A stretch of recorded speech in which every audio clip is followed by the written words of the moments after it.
Thank you all for being here. Please sit down. Let's get ready for the big battles.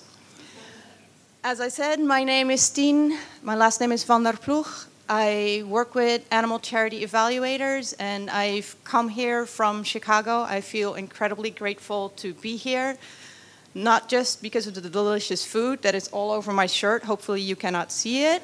I am mostly very happy to be here because of all of the work that you do, and I feel very inspired by your compassion and motivated and curious to learn from all of your experience, your struggles, and the immense successes that you've already achieved. For most of all, I'm here right now for Edie and for Mark. But before we get to their presentations, I want to ask you two questions and possibly ask you for a favor. First question, for whom is English your most comfortable language? Grew up speaking it or speak it day to day at home? If English is your favorite language, please raise your hand. Okay, so less than half for sure. Second question, I should have raised my hand for the previous question. Second question, not raising my hand. If you are never nervous about public speaking and feel very comfortable and think it's easy to stand in front of an audience to talk to people you don't know, raise your hand. Oh, still some people, nice. But most of you are not particularly comfortable doing this type of stuff.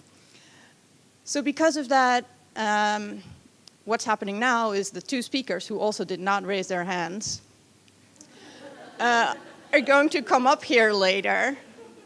And most of you don't speak English, their language.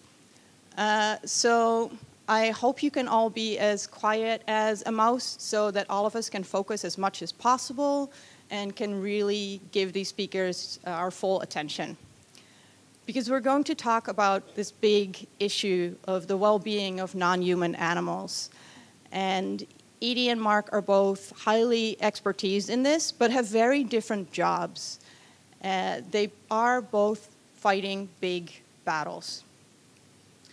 Edie's going to speak first for about 15 minutes, and then Mark will do the same for about 15 minutes, and then the three of us are going to sit up there, and they will talk a little bit together to respond to each other's presentations, maybe have a little conversation, and after that there's time for your questions.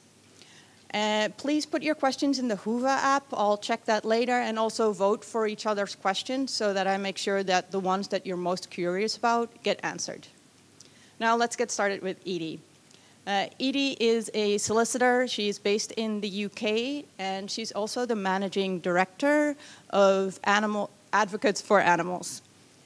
And in that job, she has advised numerous organizations, but also individuals, on animal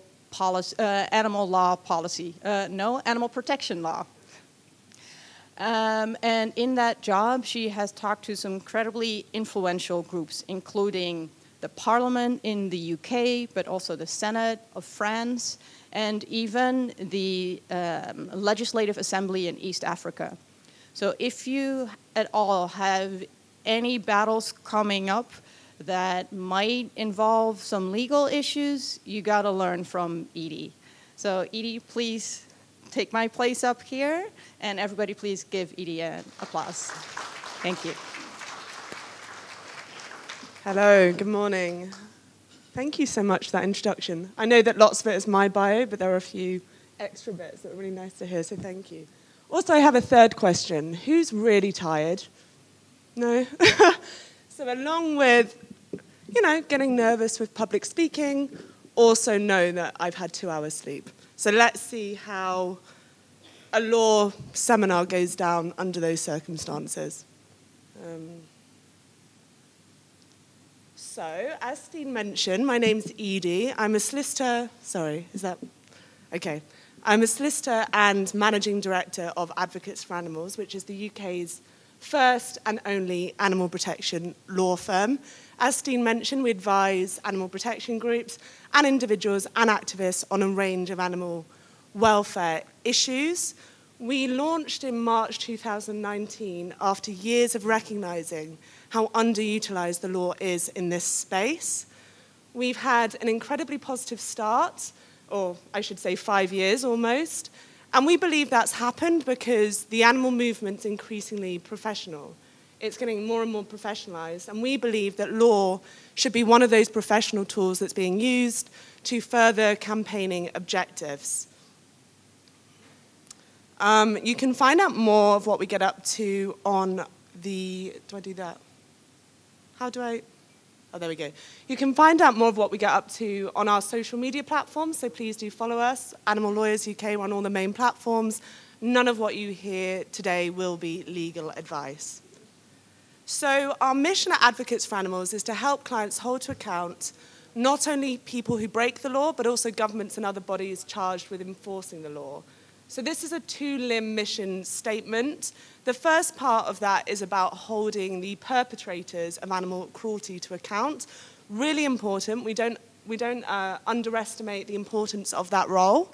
However, that role will most likely only involve helping a few animals, of course, very important, but we're dealing with smaller animals in that scenario.